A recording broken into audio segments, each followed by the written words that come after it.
I now want to show you a gem of English Gothic painting. It's a painting known as the Wilton Diptych from a former collection, and it dates to the very end of the 14th century, 1395 to 1399.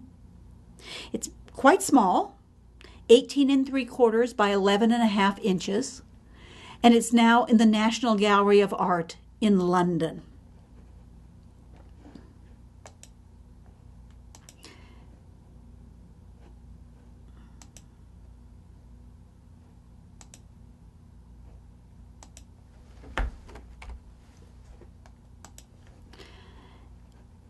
As you can see, it has 2 panels. That's what a diptych is. It's a 2-paneled painting.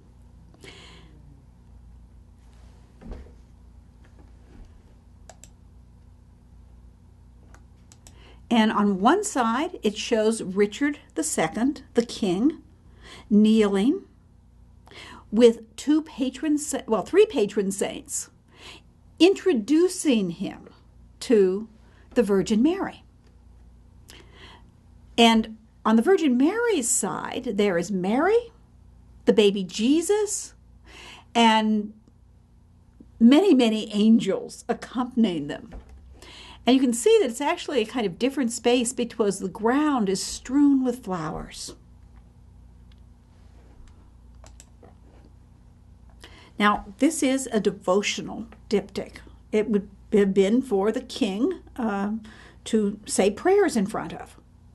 And also, it shows the king in perpetual prayer. So even when he's off doing other things, in a sense, his image is still there praying. The medium, the material with which it's made, is tempera. Now, tempera is a water-based paint. It's made of pigment that is ground up to a powder, and the pigments are all natural pigments. They're either minerals or some of them are vegetable matter. And you grind them up, and you have to mix them with something liquid in order to make paint. So with tempera, it's water. And sometimes also egg yolk is mixed with that as a binder to hold the little flakes of pigment together so it doesn't just float on the water. Or drop to the bottom, depending on what it is. It also uses a great deal of gold leaf, which you might expect from something that is a royal painting. So here we're looking at the left side. It shows King Richard II of England, kneeling in homage to the Virgin Mary and the Christ child. And the 3 patron saints that are with him are Saints Edmund, Edward the Confessor, and John the Baptist. So let's look at the detail here of Richard II. You probably know something about Richard II from Shakespeare's play.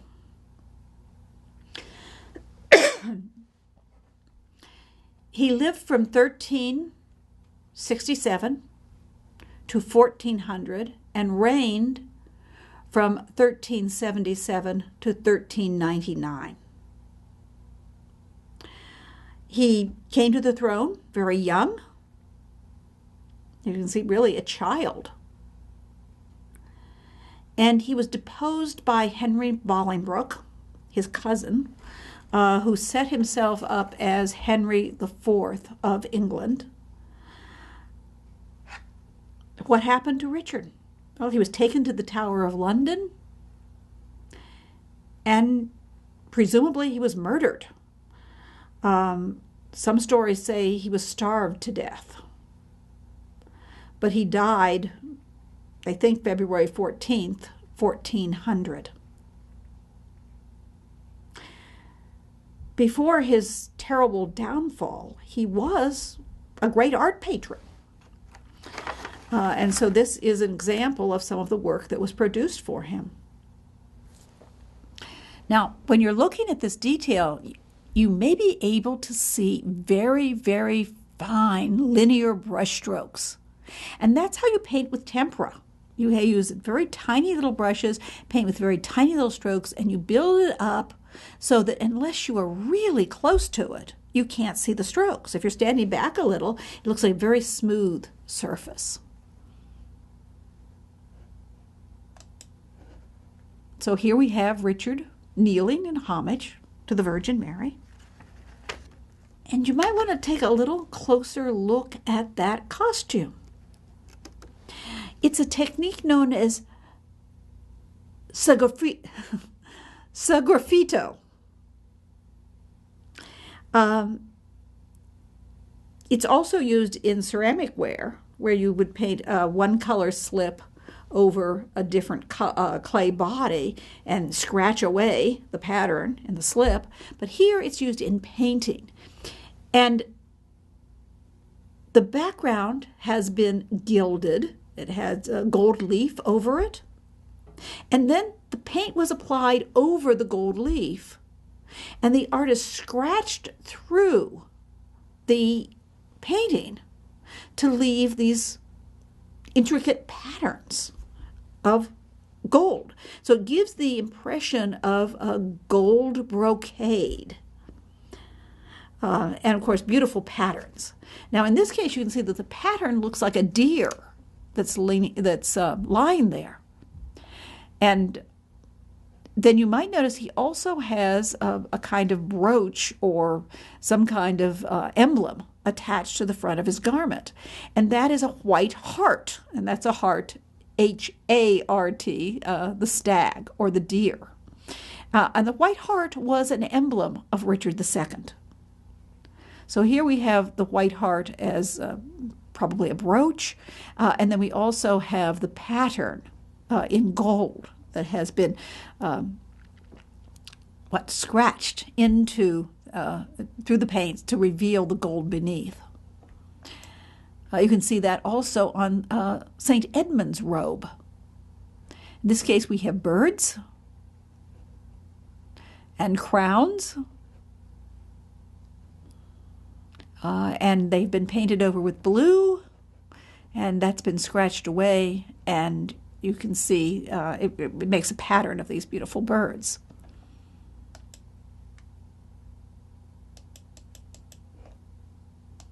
Here you can see the background, which has intricate designs, once again, in gold leaf.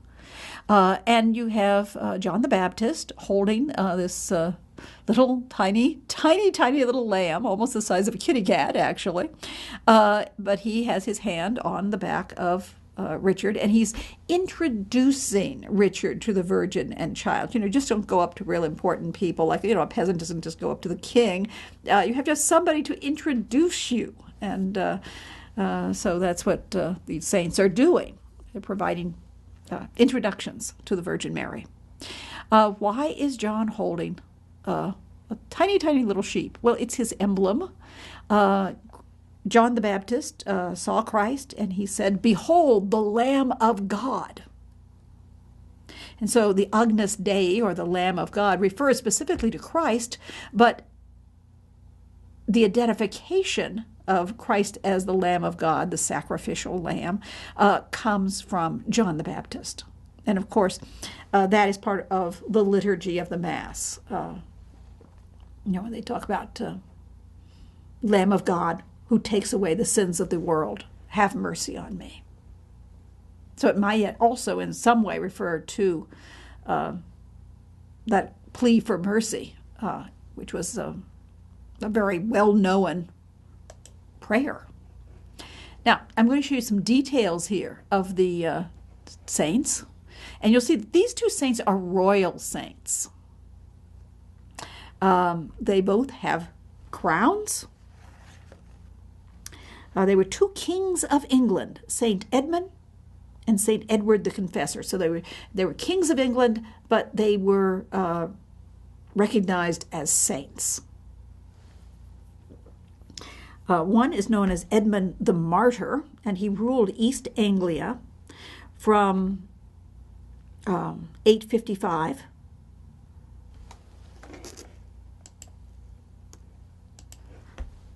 to 861. He was a martyred saint when he refused to renounce Christ. He was killed by the Danes, and you may know that the Northmen from the Scandinavian countries, Denmark, Norway, Sweden, would raid England.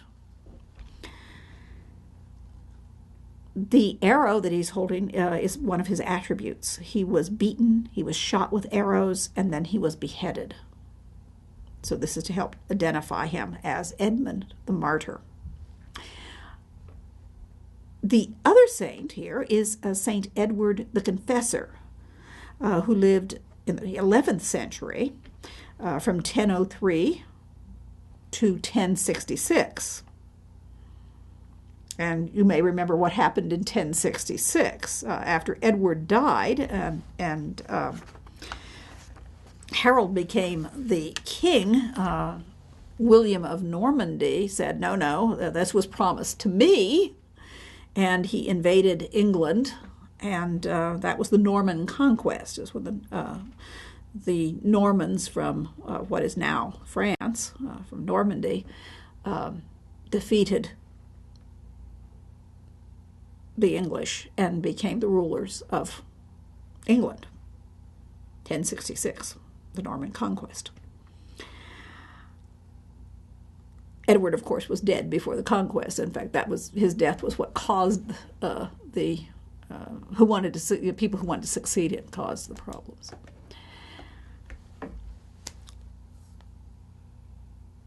Now, his attribute here is he's holding this ring. And the story is that he gave the ring to an old beggar as alms. Many, many people begging. Maybe he didn't have money with him, so he gave him the very ring off his finger. Great example of largesse. Later, the old man appears to two English pilgrims who have gone to the Holy Land. And the old man says that he is John the Evangelist and gives them the ring and asks them to return it to Edmund and to tell the king that within 6 months he will be with John in heaven. So that he's going to die within 6 months after they give him the ring. So there he is holding the ring, this very consequential gift.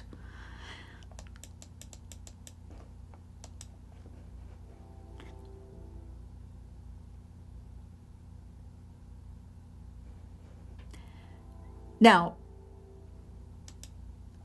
I want to remind you here, of course, we have this very rich and delicate painting. It has patterned gold leaf backgrounds, and we've seen already these rich golden brocade robes made with the sgraffito technique, painting over the gold and scratching patterns through the color to reveal the gold beneath.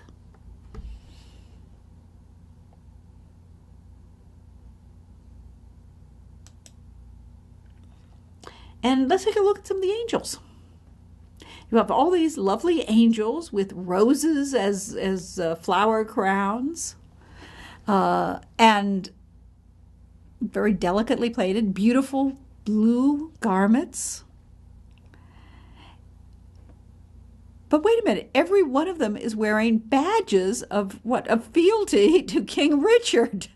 They're wearing King Richard's emblem, the white hart. Even heaven is approving of him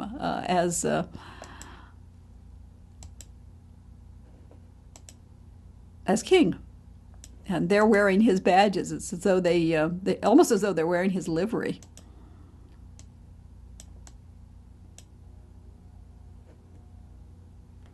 Here's a little Christ child. He's reaching out to the king. He's blessing the king, and he's dressed, as you can see, in gold, which shines, but is a beautiful contrast to the rich blue of the Virgin Mother, who is one of these, delicate, beautiful figures, the courtly lady, the Queen of Heaven. And just showing you a few more details here, you can see one of the patterned gold leaf backgrounds. The King's panel has a beautiful gold leaf background, but the ground is barren. And the Virgin and the angels reside in a heavenly garden where the flowers just cover the ground. And here you see the detail of the garden of the ground. The draperies of the Virgin and angels are modeled in light and dark. So you have light blue, dark blue, medium blue. They're not just flat. They seem to be covering three-dimensional bodies, although they're very delicate and graceful bodies. The Virgin is in that same pose that we've seen before, where she's standing in a kind of, in this case, reverse S pose, with her hips sways to one side as she supports the Christ child. And, of course, the child is reaching toward the kneeling king and conferring his blessing on Richard. But the heavenly beings seem to be allied with Richard and his dynasty. Unfortunately for Richard, his dynasty does not last. And of course, after Bolingbroke usurps the throne, he sets up the House of Lancaster on the throne. But Richard is of, his descendants are the House of York. So this ushers in what we call the Wars of the Roses. That would, of course, not be known when this was painted. So the heavenly beings seem to be allied with Richard and his dynasty. They wear the angels wear badges of the king's emblem, a white hart, which is also worn by Richard. And then we'll see in a moment, it's also shown on the exterior of the altarpiece, or the exterior of the diptych, excuse me. And both the king and the angels wear seed pods of broom, which is the plante gente, or the Plantagenet. And it's the emblem of the Plantagenet, which was the royal family of England. And here we see the exterior. These would be painted on the opposite sides of the panels we've already seen. So you have the coat of arms of the king and his white hart emblem. And one last look at the Wilton diptych.